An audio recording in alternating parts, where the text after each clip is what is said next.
This is a logical continuation of repressive politic of Russian government, not against only LGBTQI people, but against human rights. Trans people in Russia, they are scared and they are desperate. Rights groups are sounding the alarm after Russian President Vladimir Putin signed into law a measure outlawing all gender-affirming procedures. The bill bans not only reassignment surgery and hormone treatments, but also the changing of one's gender identity in official documents and public records. It also annuls marriages in which a spouse has transitioned and bars transgender people from fostering or adopting children. One advocacy group says it fears a rise in suicides because of the move. Russia's parliament, the Duma, passed the legislation without a single no vote earlier this month. The sponsors of this latest bill targeting the LGBTQ plus community claim they want to protect Russia's traditions and family values from Western ideology. Ksenia Mikhailova is a Russian human rights lawyer for the group Coming Out, who now lives in Israel. Ksenia, good to see you. What does this bill mean for the transgender community in Russia? Well, LGBT group Coming Out receives dozens of requests from trans people every day about how to live after this law adoption. Many trans people reported and are reporting intention to commit suicide. The amendments to the law on health protection forbid the gender-affirmative surgery as well as the hormone therapy. Also, the new law forbids the gender marker change and provides for the forced termination of marriages after gender marker change. It concerns intersex people who still can change gender marker.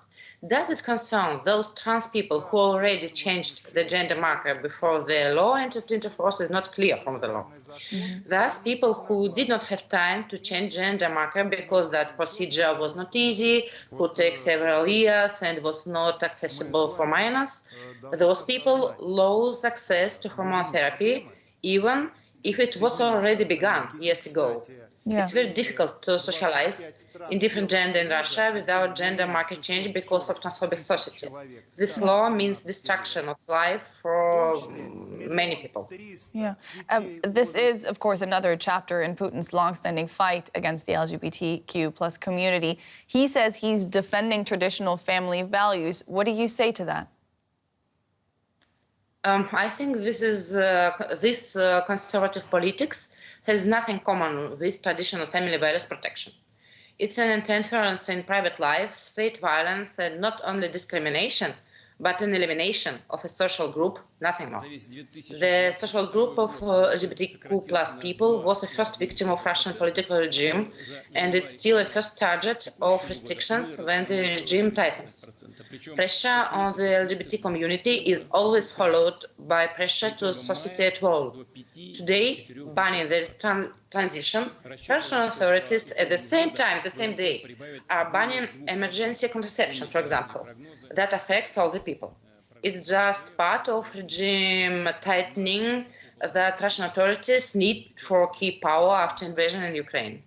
Mm-hmm. Is this law now going to stop transgender folks in Russia from getting treatment, or will they seek help elsewhere?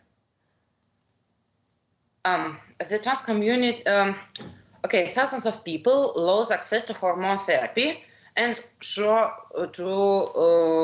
surgery. Other kinds of medical assistance are accessible. For example, the male hormones cannot be bought in Russia without a prescription from the doctor.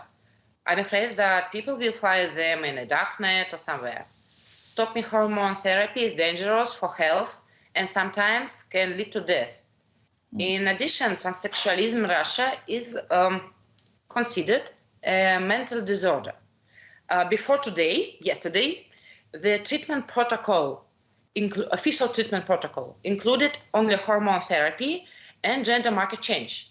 Now, today, no treatment protocol exists.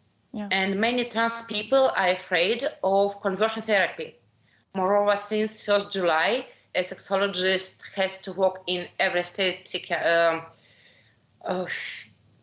psychiatric clinic Yeah. and he can apply an involuntary hospitalization. Yeah. And many trans people are afraid of that kind of treatment. Yeah, we only have a couple of seconds, but I read that you and your organization, you plan to fight back against this law. How?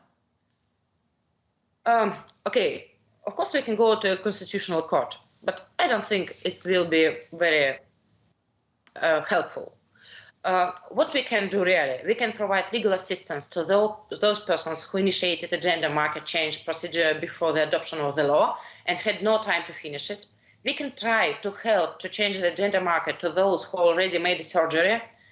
And we provide psychological assistance and assistance of equal consultants, and we can give contacts of friendly medical specialists. I think that will be the best. But of course, we'll do all the advocation we can. Yeah. Ksenia Mikhailova, Russian lawyer and human rights defender, joining us tonight from Israel. Thank you so much.